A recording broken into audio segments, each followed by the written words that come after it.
साल 1949 भारत में पहली बार किसी विदेशी सॉफ्ट ड्रिंक कंपनी की एंट्री हुई जिसका नाम था कोका कोला।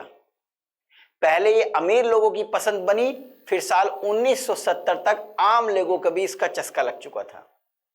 फिर देश में इमरजेंसी लगी और इमरजेंसी के बाद बनी जनता सरकार ने कोका कोला को भारत से आउट कर दिया। अब लोगों को सॉफ्ट ड्रिंक तो चाहिए थी भैया, तो ऐसे में कोका कोला की जगह मार्केट में आई एक सरकारी कोला कंपनी जिसे नाम दिया गया 777।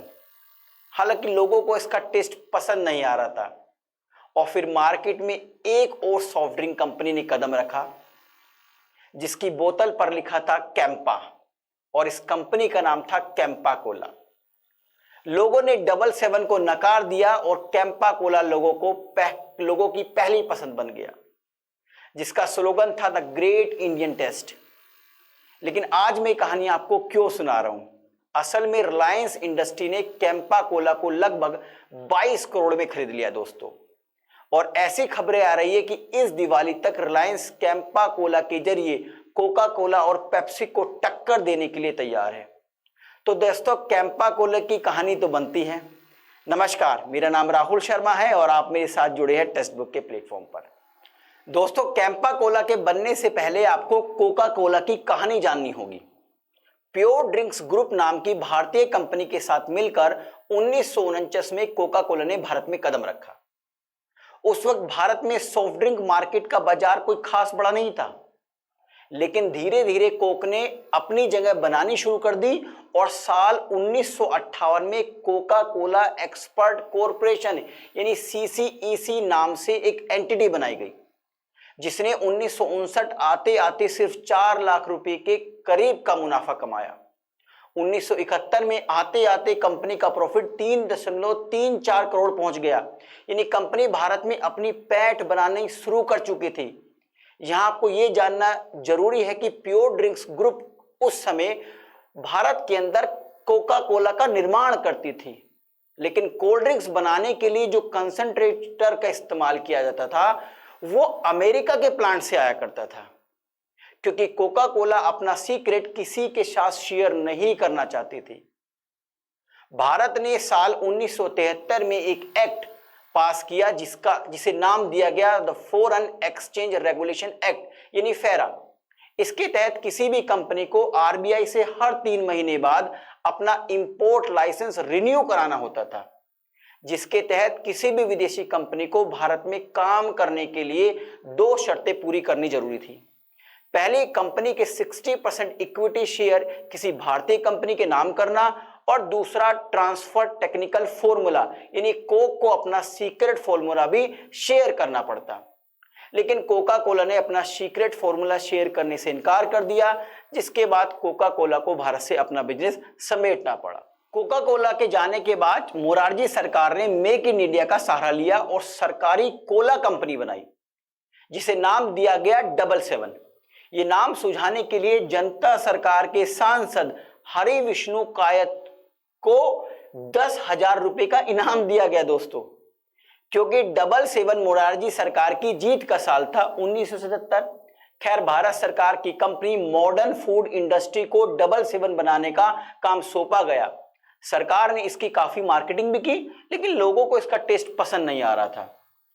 उधर प्योर ड्रिंक्स ग्रुप के मालिक चरणजीत सिंह कोका कोला को लेकर सरकार के निर्णय से खुश नहीं थे, लेकिन अब कोल्ड ड्रिंक के भारत छोड़ने के बाद उन्हें कंपनी के 2800 वर्कर की चिंता सता रही थी और अपने बिजनेस को चलाए रखने के लिए भी उनके लिए एक चुनौती थी। ऐसे में उन्होंने साल 1977 में सरकारी सॉफ्ट ड्रिंक 777 के अगेंस्ट मार्केट में एक नई ड्रिंक निकाली, जिसे नाम दिया गया कैंपा कोला। ये एक तरह की ऑरेंज फ्लेवर ड्रिंक थी जिसकी बोतल पर लिखा था कैंपा। हालांकि उस दौरान कैंपा कोला और 777 के अलावा ड्यूक्स और यूनाइटेड बेवरेज ग्रुप्स मैकडॉवेल्स क्रैश भी थे, लेकिन कैंपा का कंपटीटर बना Thums up.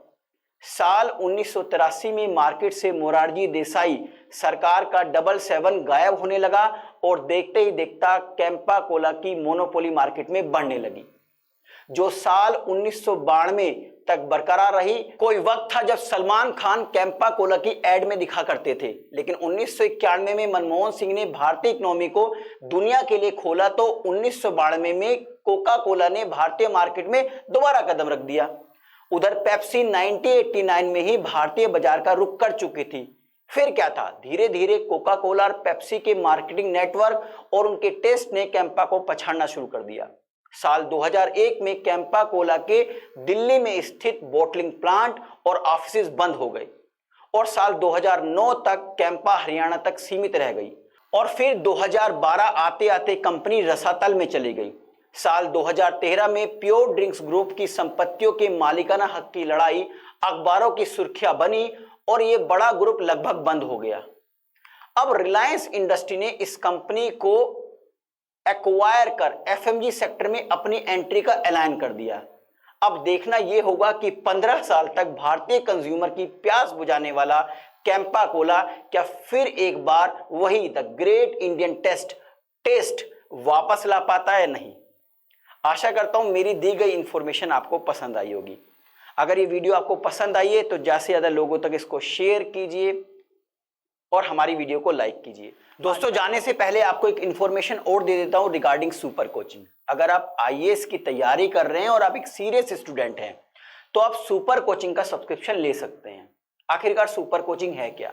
Super coaching India के जो टॉप मोस्ट एजुकेटर्स हैं उन सभी एजुकेटर्स की प्री रिकॉर्डेड वीडियोस का कलेक्शन है। यहाँ पर डेली बेसिस पर लाइव क्लासेस होती है एक्सपर्ट्स के द्वारा, ताकि कोई आपके डाउट्स ना रहे और आपका रिवीजन होता रहे डेली बेसिस पर। इसके अलावा भी आपको बहुत सारी फैसिलिटीज दी जाती है, जैसे मॉक टेस्ट की फैसिलिटी मिलती है, आपको स्टडी नोट्स प्रोवाइड किए जाते हैं। अब आप सोच रहे होंगे सुपर कोचिंग का फीस कितना है, तो सुपर कोचिंग का फीस भैया है 3000 रुपीज पर मंथ। इसमें भी आप 20% डिस्काउंट ले सकते हैं by using my coupon code that is RW20। आप इस कूपन कोड का इस्तेमाल करेंगे तो आपका फीस हो जाएगा 2400, यानी 2400 रुपये पर मंथ में आप सुपर कोचिंग का सब्सक्रिप्शन ले सकते हैं। हाँ, अभी टेक्स्ट बुक ने एक सेल चालू की हुई है, टीचर्स डे स्पेशल सेल। इसमें आपका जो एक साल का जो सब्सक्रिप्शन है सुपर कोचिंग का वो 35,999 रुपये बैठता है, लेकिन अभी आप 18719 में इसको परचेज कर सकते हैं by using my coupon code that is RW20। और इसके अलावा इस जो 12 मंथ का सब्सक्रिप्शन है उसमें 3 महीने की आपको एक्स्ट्रा वैलिडिटी दी जाएगी। अगर आपको ये वीडियो पसंद आई है तो ज़्यादा से ज़्यादा लोगों तक शेयर कीजिए। मिलते हैं नेक्स्ट वीडियो के साथ। नमस्कार, धन्यवाद, थैंक यू वेरी मच।